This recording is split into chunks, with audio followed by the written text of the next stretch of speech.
우상보다 더 사랑함을 고백합니다. 우리가 날마다 주를 더 사랑하게 하옵소서. 오늘 또 말씀을 통하여 우리 영혼을 새롭게 하여 주시고 고쳐주시고 함께 하옵소서. 예수님의 이름으로 기도합니다. 아멘. 우리 지난 시간에 성령께서 증거하시고 하시는 일 세 가지를 말씀드렸죠. 첫 번째, 성령이 오시면 죄에 대해서 알게 하신다. 근데 죄는 무엇인가? 나를 믿지 아니한 것이 제일 큰 죄다.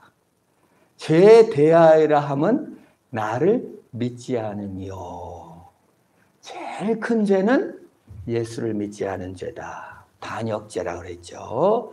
그리고 의에 대해서 알게 하신다. 그 의는 뭐라 그랬어요? 내가 아버지께로 가며. 우리 의라는 것은 뭡니까? 우리가 의롭게 되어 하나님 면전, 하나님 앞에 이르게 된다. 예수께서 성부 하나님께 올라가듯이 우리가 의를 입어 아버지 하나님 앞에 올라가서 하나님을 직접 배우는 거예요. 이게 의예요. 내가 죄가 있고, 내가 연약하고, 내가 열등감 있고, 교만하고 온갖 죄가 다 있어도 예수의 의를 입어서 하나님처럼 하나님에게 올라가게 된다. 성령이 오시면 그걸 알게 한다는 거예요. 하나님 같은 존재요, 하나님과 연합된 존재인 것을 알게 하신다. 성령이 그 역할을 하신다는 거예요. 세 번째, 심판에 대해서 알게 하신다고 했어요. 그 뭐예요? 심판에 대하라 함은 세상 임금을 멸하셨다. 세상 임금을 벌하셨다. 우리는 모두 내가 왕입니다. 내가 주인입니다. 내가 임금입니다. 내 마음대로 해야 됩니다. 이제 예수를 알게 되고 성령이 임하면 주님이 옳습니다. 내 뜻과 내 욕망이 옳은 것이 아니라 주님이 옳습니다로 변화된다고 말해 주었습니다. 그게 우리 지난 시간에 성령이 증거하시는 일, 죄에 대해서, 의에 대해서, 심판에 대해서 그 세 가지를 살펴봤는데 아주 성경이 또 지혜롭게 잘 써진 게 오늘은 성령께서 하시는 일 세 가지를 말해주고 있어요. 그것이 요한복음 16장 12절에서 15절까지인데 여러분 한번 찾아보세요. 성령이 도대체 세 가지를 뭘 하라고 하신다고 하시는지 제가 말씀을 읽습니다. 내가 아직 너희에게 이른 것이 많으나 지금은 너희가 감당하지 못하리라. 그러나 진리의 성령이 오시면 그가 너희를 모든 진리 가운데로 인도하시리니 그가 스스로 말하지 않고 오직 들은 것을 말하며 장래일을 너에게 알게 하시리라. 그가 내 영광을 나타내니 내 것을 가지고 너에게 알리시겠습니다. 무릇 아버지께 있는 것은 다 내 것이라. 그러므로 내가 말하기를 그가 내 것을 가지고 너에게 알리시리라 하였노라. 아멘. 세 가지 한번 찾아보셨나요? 차차 나올 것입니다. 여러분의 생각과 성경이 말하는 생각이 동일하다면 더 나을 것이 없으리라 믿습니다. 오늘 성령께서 우리에게 말씀하신 것이 12절에 내가 아직도 너에게 이른 것이 많으나 지금은 너희가 모를 것이다. 감당하지 못하리라고 했습니다. 이건 무슨 뜻이에요? 나중에는 감당하게 된다는 겁니다. 우리 하준이가 다윤이 더하기 3을 보면서 어려워하면 하준이가 아유 내가 풀어줄게. 하준이는 더하기 8이니까 다 알거든요. 그 유치원생에게 초등학생이 볼 때는 너무 쉬운 거예요. 그러나 유치원생을 초등학교 수준으로 막 설명을 한다든지 초등학교 6학년짜리한테 미적분을 막 소개해. 적분은 이렇게 하는 거야. 미분은 이렇게 하는 거야. 방정식은 이래. 그러면 초등학생은 하나도 이해를 못합니다. 그러나 성장하면서 이해하게 된다 그 말이에요. 예수 믿는 것은 점진적 성숙이에요. 예수 믿고 딱 깨달아가지고 갑자기 성숙하는 것은 비정상입니다. 이게 무슨 말이에요? 지금은 모르지만 앞으로는 점점 알게 될 것이다 라는 거예요. 그는 무슨 뜻이냐면요, 너희가 감당한다는 것은 뭐냐면 그 일을 하나님이 해결하지 않고 우리가 성숙하고 우리가 변화되고 우리가 책임지도록 도우신다는 뜻이에요. 참 재밌는, 그렇게 하나님이 하셨어요. 톨킨의 반지의 제왕이라는 책이 있습니다. 영화로도 됐는데 거기 보면은 반지를, 그 절대 악의 반지를 옮기는 사람이 마법사도 천사도 영웅도 힘센 사람도 아니에요. 호빗족이라고 난쟁이족. 그 중에서 난쟁이족 중에서도 순진하고 엄마 아빠도 없는 고아 같은, 그냥 뭐 삼촌하고 사는, 그래서 그냥 그 일도 잘 못하는 그런 그 포르도라는 난쟁이가 반지를 옮겨요. 처음부터 능력 많고 힘 있고 신통력 있는 사람을 갖다 쓰지 않고 오히려 능력 많고 힘 있고 신통력 있고 천사고 영웅이고 괴물들은 그 반지를 유혹에 더 빠져버립니다. 오히려 힘없는 난쟁이 호빗 쪽을 통하여 반지를 날라 그 절대 반지를 깨는 일을 하게 하시는 것을 볼 수가 있습니다. 하나님께서는 힘 있는 사람, 돈 있는 사람, 영웅들, 천사 같은 사람 불러서 변화시키고 새롭게 해서 하나님이 시키는 것이 아니고 연약하고 부족하며 죄도 많고 그런 사람을 불러서 변화시키시고 새롭게 하시는 줄 믿으시기를 바랍니다. 감당하게 해 가시는 것이고 점진적으로 성숙해지시는 거예요. 지혜롭고 똑똑한 천사를 통하여 하나님의 뜻을 이루어 가시지 않고 가장 약하고 부족하고 무능하며 때로는 참 게을러지는 나를 통하여 하나님의 뜻을 나타내고 변화시켜 가는 거예요. 그걸 점진적 성숙이라고 합니다. 하나님의 관심은 내가 감당하고 내가 성숙하는 것입니다. 옆에 사람, 뭐 잘하는 사람 그런 거 원하지 않으세요. 내가 변화되고 성숙되는 역사가 우리에게 있습니다. 그것이 성령이 하는 일이래요. 그 13절에 성령이 하시는 일 세 가지를 보여줍니다. 그러나 진리의 성령이 오시면 그가 너희를 모든 진리 가운데 인도하시리니. 그게 첫 번째죠. 성령은 우리를 진리 가운데로 인도하십니다. 두 번째, 그가 스스로 말하지 않고 오직 들은 것을 말하고, 성령은 들은 것을 말합니다. 두 번째 일이죠. 세 번째 일은 뭐예요? 장래일을 너희에게 알게 한다. 성령은 세 가지, 진리 가운데로 인도하고 들은 것을 말해주며 세 번째 장래일을 말해준다고 우리에게 얘기하고 있는 것입니다. 참 이게 하나님께서 우리에게, 우리 성령께서 우리에게 가르쳐 주시는 내용입니다. 진리의 영으로 우리를 인도해요. 진리 자체를 그냥 주면 되는데 성령이 인도한대요. 그래서 성령을 우리가 잘 모릅니다.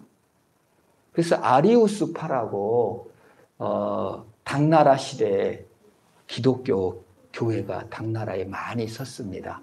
경교라고 해가지고. 그 다음에 우리가 신라와 당나라가 연합해가지고 고구려와 백제를 멸망시킨 역사 아시죠? 나당 연합군이라고 합니다. 그래서 신라의 기독교가 전파됐을까요? 안 됐을까요? 전파가 됐어요. 그래서 경상도 쪽에 어느 산에 가면은 히브리어로 도마라는 게 써 있어요. 그리고 그 경주 그 무덤에서 십자가 모양도 발견되고 그런 적이 있습니다. 그래서 당나라에서 기독교 아리우스파가 엄청나게 성황했는데 그 아리우스파는요, 이렇게 가려진 성령이 진리로 인도하고 스스로 말하지 않고 장래일을 말해주기 때문에 예수만 높이고 예수만 하나님만 높이기 때문에 성령이 가리워져요. 그래서 성경을 보고도 성령이 인격이신지 뭐 성령이 잘 몰라요. 그래서 성령을 믿지 않아요. 아리우스파는. 예수님도 성부 하나님을 높이기 때문에 하나님으로 못 믿고 피조물로 믿는 게 아리우스파입니다. 그 정도로 성령은 감추어지기도 하고 드러내 보이지도 않아요. 엄마들처럼. 엄마들이 엄청 헌신하지만 엄마의 이름을 뽐내지 않죠. 그렇지 않은 사람도 있을 수 있겠지만 성령이 그런 역할을 하셨다는 것입니다. 성령은 계속 예수만 높이고 성부만 높이는 거예요. 제가 반지의 제왕이라는 영화를 참 좋아해서 몇 번 봤어요. 그중에 가장 제가 좋아하는 인물이 샘 겜지. 그 포르도를 따라다니는, 포르도를 돕는 역할을 해요. 그래요. 이 포르도가 지치면 포르도를 업고 갑니다. 포르도가 붙잡히면 가서 구해줍니다. 그러나 절대 반지는 손은 안 돼. 반지는 포르도가 갖고 있고. 그리고 이 반지를 그 용암 속에다가 녹여야 되는데 못 녹여. 욕심이 생겨가지고. 근데 그걸 갖다 때리지 않고 옆에서 설득하고 호소하고 울고 수없이. 반지의 제왕의 가장 큰 영웅은 포르도도 아니고 샘 겜지다. 저는 그렇게 봅니다. 가장 큰 영웅은 성령입니다. 그러나 성령은 우리를 그냥 몰아쳐서 그냥 마음대로 이리와 왜 교회 안 나와? 꿈에서 막 때려가지고 혼내고 이런 게 아니라 옆에서 호소하고 동행하시고 동행해가지고 우리를 이 정말 신앙과 믿음으로 나아갈 수 있도록 변화될 수 있도록 계속 열매 맺도록 하시는 성령님, 우리를 도우시고 우리와 함께 하시는 줄 믿으시기를 바랍니다. 그래서 진리의 성령이 성령이 진리로 인도해 주세요. 성령이 진리를 가장 잘 알고 성령이 하시면 되는데 절대 안 해요. 샘처럼. 포르도가 갈 수 있도록 돕기만 해. 끝까지 동행하는 그러한 성령의 진리로 인도하는 역할을 성령께서 하시는 거예요. 그럼 진리 가운데로 인도한다. 그것은 우리의 성향이 바꾸어 진리를 좋아하게 된다라는 뜻입니다. 인간이 진리를 좋아할까요? 하나님을 좋아할까요? 그렇지 않아요. 가인이 이제 그 제사를 드리고 아벨도 제사를 드립니다. 근데 하나님께서 가인의 제사를 받지 않으시고 아벨의 제사만 받아요. 그래서 가인이 화가 머리 끝까지 나버린 거예요. 자존심이 상해버렸어요. 아이, 내 제사를 안 받아? 내가 형인데 저 동생이 나보다 잘났단 말이야? 저놈 죽여버려야지. 이런 마음을 품어요. 그자 하나님께서 가인에게 나타나서 이렇게 말합니다. 죄가 또아리를 틀고 원어적으로 네 문 앞에 있다. 그러니까 죄를 다스려라 그럽니다. 죄가 또아리를 틀어요. 죄가 문 앞에서 또아리를 틀어요. 또아리를 트는 짐승은 뱀밖에 없습니다. 뱀이 문에서 또아리를 틀고 가만히 있어요. 가만히 있어요. 눈이 안 보여요. 그러다가 따뜻한 것이 지나가면은 죄를 드러낸다 그 말이에요. 그 말은 뭐냐면요. 우리가 진리로 인도되는 것이 아니라 우리 마음의 성향은 죄의 성향으로 또아리를 들고 가만히 있다가 환경이 우리가 드나드는 환경이 되면 죄가 팍 올라온다는 거예요. 여러분 평소에 나쁜 사람은 없습니다. 위기 상황이 와야 되고 문제가 생겨야 화도 나는 겁니다. 우리가 옛날에 그 구정물통이 있잖아요. 저 도시 사는 분은 경험하지 않을는지 모르지만 구정물에다가 이거 막 모시고 다 넣어요. 그럼 말짱하지만 대나무까지 갔다가 씩씩 저뭐 그냥 토마토도 나오고 막 무슨 찌꺼기도 나오고 뼈다귀도 나오고 막 싹 나오는 그것이 도알이에요. 우리 마음의 구정물통처럼 말짱해 보이지만 사건이 나고 수석되면 분도 나고 화도 나고 쫙 올라온다는 뜻이에요. 그게 죄가 문 앞에서 도화리를 틀고 있다라고 표현했습니다. 이 정말 그 환경이 되거나 문화가 여건이 되면은 죄가 탁 올라온다는 거예요. 죄의 성향이 얼마나 강한지 아십니까? 뱀이 왜 죄가 뱀처럼 도화리를 튼다고 했냐면요. 죄는요. 미국 가면 미국죄가 있고요. 영국 가면 영국죄가 있고 중국 가면 중국죄가 있고 일본 가면 일본죄가 있고 한국 가면 한국죄가 있습니다. 죄는 문화와 시간 속에 가장 합당하게 적응해갖고 사람들을 진리로 인도하는 게 아니라 문화와 시간 속을 살게 하신다는 뜻이에요. 뱀은요. 바다 가면 바다뱀입니다. 사막 가면 사막뱀입니다. 물에 살면 물뱀입니다. 북극에 살면 북극뱀입니다. 뱀처럼 적응력이 뛰어난 것은 없어요. 죄는요. 적응력이 엄청 좋아갖고 또아리를 틀고 앉아 있습니다. 뱀은 심지어 6개월 동안 아무것도 안 먹어도 삽니다. 가만히 있어요. 기회가 올 때까지. 성향이라는 것이 그렇다는 거예요. 인간의 성향은 진리를 좋아하거나 진리를 기뻐하는 성향이 아니라 좋아한 척하지만 마음의 성향을 바꾸기가 쉽지 않다 그 말이에요. 인간은 문화와 시간을 사는 것이지 진리를 사는 것이 아닙니다. 앵글로 섹슨족을 한번 예를 들면 과거 앵글로 섹슨족이 영국 사람들 이런 사람들이에요. 바이킹의 후손들. 여러분 바이킹이라는 토르신 들어봤죠? 그냥 막 망치 들고 다니는 사람 있잖아요. 그게 바이킹족입니다. 그 특징이 또아리의 특징이 뭐냐면 분노입니다. 그래서 아주 호전적이고 바이킹족이 쓸고 갔다고 하면요. 다 타버립니다. 다 죽여버립니다. 선교사도요. 바이킹족을 선교하는데 300년, 400년 걸렸어요. 선교사가 가면 죽여버려요. 수도 없이 죽었어요. 문자가 없어. 하도 무식하고 분노 덩어리니까 도화리를 틀고. 그들은 항상 문화적으로 용감하고 죽이는 것이 나다. 우리는 용감한 바이킹족. 분노할 때 늘 자유해요. 그러나 이 바이킹족이 그때는 문화적으로 예를 들어 동성애적 끌림이 있었다. 그러면 아유 그거는 여자 같은 일이야. 아니야 하고 딱 막았어요. 그러나 문화가 바뀌었습니다. 앵글로 섹슨족은 영국 시민, 미국 시민이 됐습니다.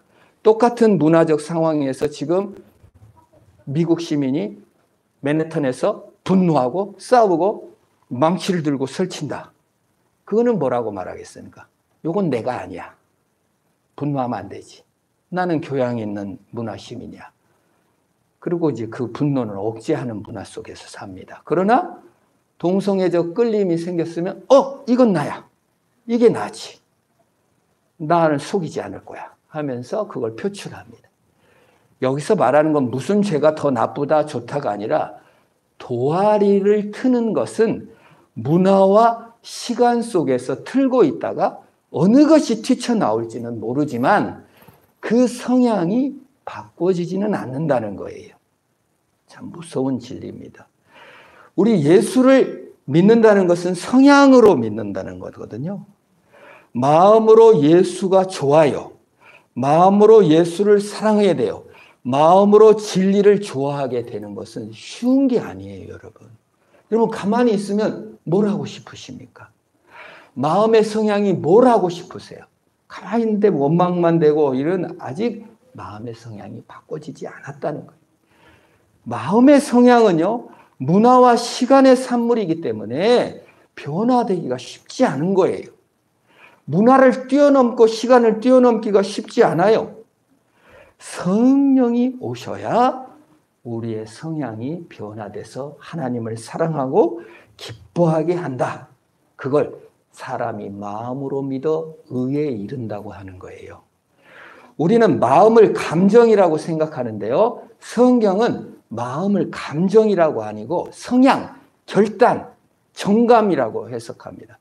그래서 창세기 6장 5절에 하나님께서 너희 마음의 계획이 항상 어렸을 때부터 악하다 했을 때 그 계획이라고 했는데 마음이라고 했어요. 성향, 원어적으로. 마음의 계획이라고 했어요. 마음은 결단하고 행동하는 것까지 마음이에요. 마음이 알게 되면 변화되는 거예요. 성령은 마음으로 역사하세요. 마음에 오세요. 결단할 때 성향이 바뀌는 겁니다. 네, 어느 학생이 나 하나님 사랑하지만 그래도 돈이 더 중요하죠. 교회도 나가봤더니 다 돈이 우선이더라고요. 성향이 안 바뀐 거예요. 돈을 더 추구하는 겁니다. 교회 나가면 뭐예요? 성적도 떨어졌는데. 그는 성적이 우선순위 도알인 거예요. 교회 나가면 뭐예요? 남자친구도 안 생기는데. 남자친구가 성향인 거예요. 더 우선인 거예요. 진리의 영이 성령이 오신다면 성향이 바뀌어져서 마음의 우선순위가 하나님께로 향해진다라는 뜻이에요. 성령을 받았다는 것은, 성령이 하시는 것은 마음의 우선순위, 하나님이 최고구나라고 바꾸어지는 거예요. 그래서 가만히 있어도 하나님 뭐 이렇게 성경을 좀 봐볼까 하는 마음이 드는 거예요. 어디 뭐 재밌는 거 없나 이런 게 아니라. 그래서 이게 마음의 우선순위를 하나님께 두지 않으면 마음의 도화리가 언제든지 튀쳐나온다. 문화적으로 아무리 교양 있게 해도 성향은 다른 쪽으로 튀쳐나올 수 있어요. 도화리로. 문화와 시간만 맞으면 어떤 죄의 성향이든 올라온다는 거예요. 교회를 나와 교회 문화 속에 아무리 적응을 해도 10년, 20년 다니고서 그래도 교회도 돈이야. 안 바뀐 거예요, 성향이. 하나님을 하나의 의견으로만 봐. 오피니언. 여러분, 의견. 예수 믿으면 참 좋아. 그건 네 생각이고. 의견, 하나의 의견으로만 보지 진리의 영으로 바꾸지 않는다는 거예요. 마음으로 알지 못하는. 근데 진리의 성령이 우리를 마음을 바꿔주신다는 거예요. 농부가 씨를 뿌립니다. 아니까 농부가 씨를 안 뿌리면 어떻게 돼요? 못 먹어요. 농부가 잡초를 뽑습니다. 왜 뽑습니까? 못 먹어요, 안 뽑으면. 열매가 열었습니다. 땁니다. 왜 땁니까? 안 따면 못 먹습니다. 아는 거예요. 예수를 믿는다는 것은 예수를 마음으로 안다는 겁니다. 마음으로 아는 거예요. 진리의 영으로 아는 거예요. 그건 우선순위를 바꾸는 문제예요. 쾌락과 돈과 성과 자존심과 내 죄의 도화리보다 주님의 우선순위로 바꿔놓는 거예요. 그래서 가인에게 말하잖아요. 죄가 너를 원하지만 너는 죄를 다스려라 그랬어요. 아담 죄를 가인에게 하나님께서 죄를 다스려라. 네 성향을 다스려라 그랬어요. 다스렸나요? 못 다스렸나요? 못 다스렸습니다. 그리고 아벨을 불러내 죽여버렸습니다. 이게 성령 없는 사람의 특징이라고요. 압니다. 동생을 죽이면 안 된다는 것을 압니다. 의견으로 아는 거예요. 하나의 의견으로. 마음으로 알지 못했어요. 성령을 받을 때 진리의 예수께서 우선순위다. 정말 예수님이 좋다라고 변화되는 역할을 성령이 하는 거예요. 하나의 의견이 아니라 성령의 역사로 진리의 영으로 인도되는 역사가 있기를 축원합니다. 그게 성령이 하시는 일이라고. 여러분이 삶의 우선순위를 예수께로 바꿔가려고 하신다면 성령의 역사입니다. 도우시고 계시는 거예요. 내 힘으로는 못해요. 주께서 하셨기 때문에 우리도 시작할 수 있는 거예요. 누가 성령을 부립니까? 누가 내 마음을 다스립니까? 잠복할 뿐인 것입니다. 두 번째, 성령께서 하시는 일을 13절에 그가 자의로 스스로 말하지 아니하고 오직 듣는 것을 말한다. 그렇게 그가 스스로 말하지 않고 오직 들은 것을 말한다. 요한복음 8장 26절에서도 나를 보내신 이가 참되매 내가 그에게 들은 것을 세상에 말하노라. 4장 33절에서도 나의 보내신 이의 뜻을 행한다라고 말하는 것입니다. 참 이게 성령의 역사 중에 가장 독특한 역사 중에 하나가 겸손하고 자신의 영광을 구하지 않은 거예요. 자기의 행한 것, 자기 존재, 자기가 한 것으로 자신을 증명하지 않고 스스로 증명하지 않는다는 것입니다. 성령 받은 사람, 스스로 얼마나 대단한 존재인지 밝히지를 않아요. 겸손해요. 그래도 괜찮은 거예요. 누가 뭐 지적을 해도 점점 별로 안 괴로운 거예요. 교회를 안 나왔어요. 전화를 했더니 왜 안 나오셨어요? 했더니 화장빨이 안 들어가지고 창피해서 교회를 못 나갔습니다. 서울 사람들은 하도 멋쟁이니까. 근데 스스로 안 이뻐도 흉터가 있어도 그대로 나가는 거예요. 내 얼굴 생김새로 나를 증명하지 않고 성령께서 나를 사랑하시고 나를 증명하는 것으로 점점 더 힘을 얻어가는 거예요.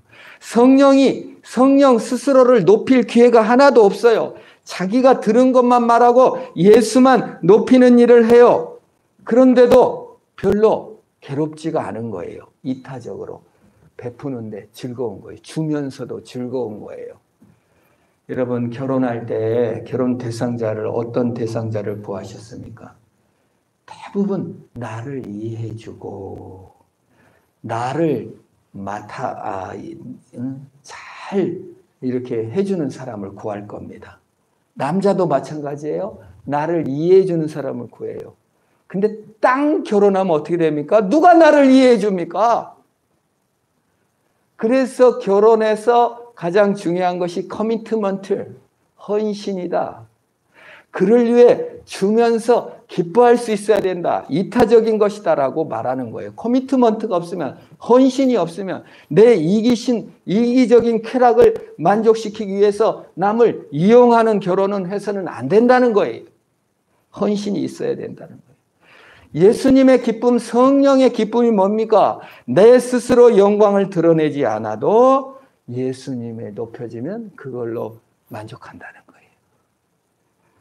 헌신의 기쁨, 주님을 높이는 기쁨을 누리시기를 축원합니다. 그래서 성령을 받다면 자기 부정을 하게 됩니다. 자존심을 꺾습니다. 왜요? 자존심을 세우지 않아도 그리스도께서 나를 세워주시는 거니까요. 그 포르도를 따라간 샘 gem지가 자기의 이름이 하나도 드러나지 않아도 뽐내지를 않아요. 아무도 자랑할 수 없어요. 심지어 포르도도 반지를 그냥 이때 끼고 도망치다가 그 골룸이라는 괴물이 손가락을 깨물어가지고 손가락이 찢어져서 용암에 빠진단 말이에요. 그러니까 포르도가 자랑할 게 없어요. 마법사도 자랑할 게 없어요. 예수 그리스도께서 그렇게 하셨다 그 말이에요. 성령께서 우리를 도우시고 인도하시는 줄 믿으시기를 바랍니다. 내 행위를 잘난 체 하지 않으셨다. 성령께서 스스로 하지 않고 들은 것을 말했다. 성령의 역사에 문을 여는 거예요.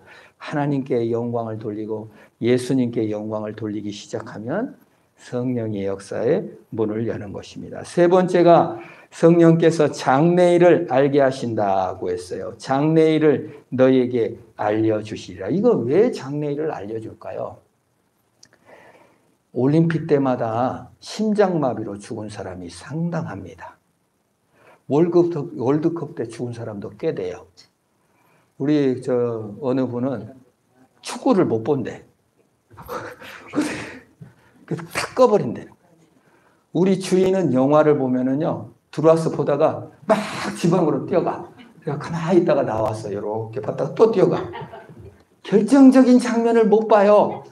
어떻게 될지 막 불안해가지고. 근데 이제 이게 뭐냐면 장래일을 알려준다는 것이 예수 그리스도께서 이미 이기시고 승리하셨다 그 말이에요. 여러분 인생이 아이고 내 인생은 왜 이거냐, 왜 팔자야, 어쩌다가 이런 일을 당했나, 아이고 전생은 없는데도 막 끌어와. 예수를 믿는데도 서울에서도 많이 만났습니다. 구역에 가면은 목사님 내가 전생에 뭔 죄를 졌길래 이 고생을 합니까? 전생 없어요. 그랬더니 글쎄 말이에요. 그 정도예요. 그런데 우리는 장래를 모르기 때문에 어떤 결론을 얻을까 모르지만 우리가 드라마를 볼 때도 딱 끝을 알고 녹화를 해놨다. 이겼어? 그러면 그때 보는 겁니다. 그럼 마음에 심장마비 걸려 죽지는 않죠. 여러분 중에 용감한 사람은 직관. 어찌 될지 몰라야 재미지. 아유, 결과를 알면 하나도 재미없어. 영화도 스포일러 하지 마. 미리 결론을 말하지 마. 내 직접 볼 거야. 이런 사람들이 있을지 모르겠습니다. 그런데 하나님께서는 드라마나 이야기가 아니라 내 인생이기 때문에 내 인생의 결론을 모른다면 네 현실의 어려움을 어떻게 해석할 수 있겠습니까? 결론을 알면, 주님께서 이기실 걸 알면, 주님이 나를 합력해서 선을 이룰 줄 안다면 지금 사는 것을 좀 확신과 믿음을 갖고 살게 하신다는 거예요. 그 일을 누가 하신다? 성령께서 하신다 그 말이에요. 김대중 대통령이 광주 화순 그 비행장에서 트럭이 와서 밀어가지고 죽이려다 못 죽여서 다리를 절고 일본에 가서 붙잡혀가지고 이 배를 타고 오다가 이렇게 돌에 묶어가지고 이렇게 배 밑으로 던지려고 하는데 헬기가 와가지고 말렸대잖아요.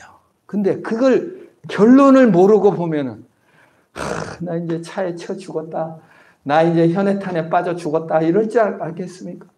그럼 나중에 노벨상 타고 대통령 된 결론을 알고 보면 어떻게 했어요? 아유, 그래도 살아나지 하고 보지 않겠습니까?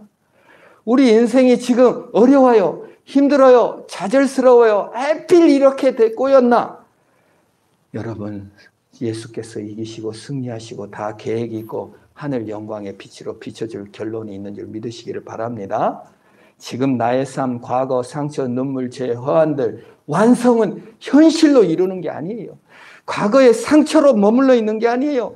미래를 완성하시고 그리스도의 이름으로 새롭게 재해석하는 것입니다. 얼마나 아름답습니까? 여인의 후손이 뱀의 머리를 찍어버리셨습니다. 그 상처를 성령이 와서 끌어당겨. 야, 너 지금 확신 있게 살아. 너 용감하게 살아. 너 용서해도 괜찮아. 너는 위대한 하나님과 연합된 존재야. 내가 그렇게 만들고 말겠어. 그것이 네 미래야. 그것이 네 장래야. 네 지금의 현재가 현재 아니야. 네 과거에 매여 있지 마. 미래, 네가 완성될 곳이 있어. 라고 우리에게 확신을 주시는 일을 성령께서 하십니다. 진리의 성령은 우리를 진리로 인도하십니다. 성령은 들은 것을 말해 예수께 영광을 돌리게 합니다. 내 자존심, 내 열등감, 내 교만에 머물러 있게 하지 않습니다. 성령은 장래일을 말합니다. 확신을 줍니다. 과거를 잊게 합니다. 상처를 잊게 합니다. 오히려 상처와 슬픔과 죄를 더 빛나게 하십니다. 주님이 그래도 너를 사랑하심을 알게 하신 확신을 갖게 하십니다.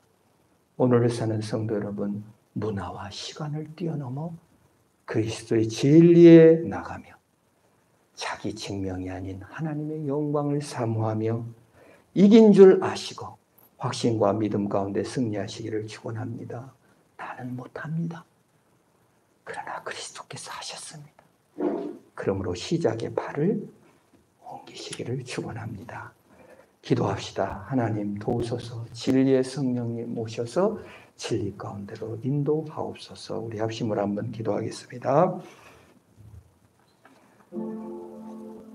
진리의 성령님, 우리의 문화와 시간과 과거와 슬픔과 고통과 눈물을 뛰어넘어 우리에게 미래를 알려주시옵소서.